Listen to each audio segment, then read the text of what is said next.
Un enfant qui va avoir tendance à moins parler de ce qui se passe au collège ou à l'école, à vouloir cacher par exemple des notes parce qu'il y a une baisse de notes, ça peut être quelque chose qui peut nous mettre la puce à l'oreille.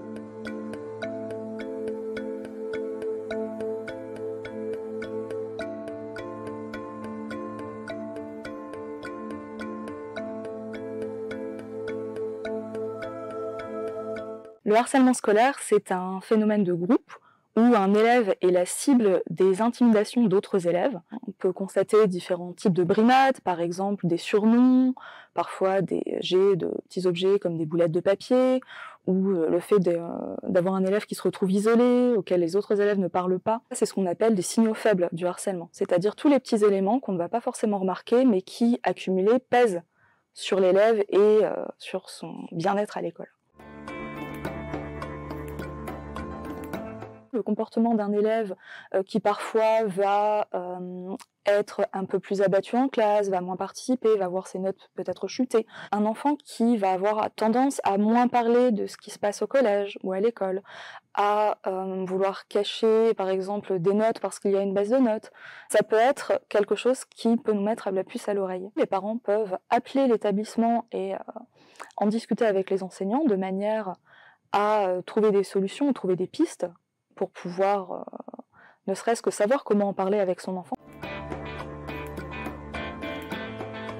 Nous mettons en place, une fois qu'une situation d'intimidation ou de harcèlement est avérée, le protocole phare, c'est-à-dire que nous mettons en place ce qu'on appelle la MPP, ou méthode de préoccupation partagée.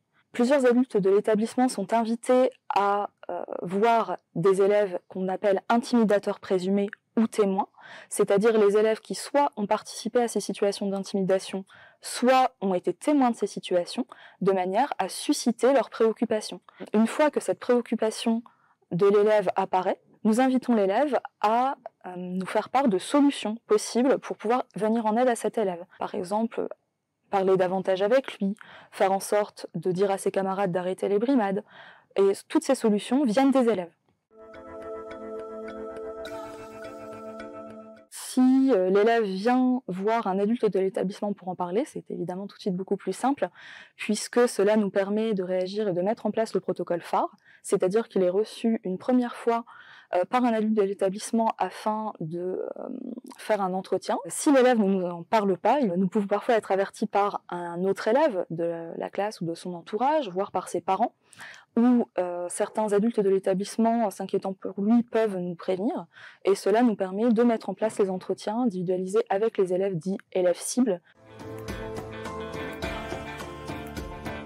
L'année dernière, nous sommes déjà intervenus une dizaine de fois pour régler des situations à travers le dispositif phare, et la plupart des situations a pu être réglée grâce à la mise en place de ce dispositif, puisque la méthode de préoccupation partagée permet parfois de désamorcer des situations, d'éviter l'escalade, et cela permet aux élèves parfois de prendre conscience qu'ils doivent modifier leur comportement vis-à-vis de l'autre élève.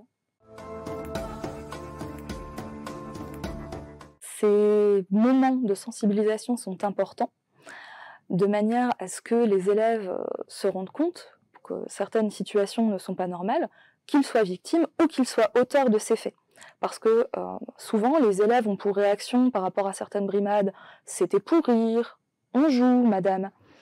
Et parfois, ils ne se rendent pas compte que ce qu'ils font peut être blessant pour d'autres élèves. Ce genre de journée, ça permet aussi d'associer tous les acteurs du monde éducatif, parce que souvent, la lutte contre le harcèlement est cantonnée à la vie scolaire. Or, tous les adultes de l'établissement peuvent agir. Et ce genre de moments sont aussi fédérateurs pour un établissement ou pour une classe et permettent finalement de renverser, en tout cas nous l'espérons, cette dynamique.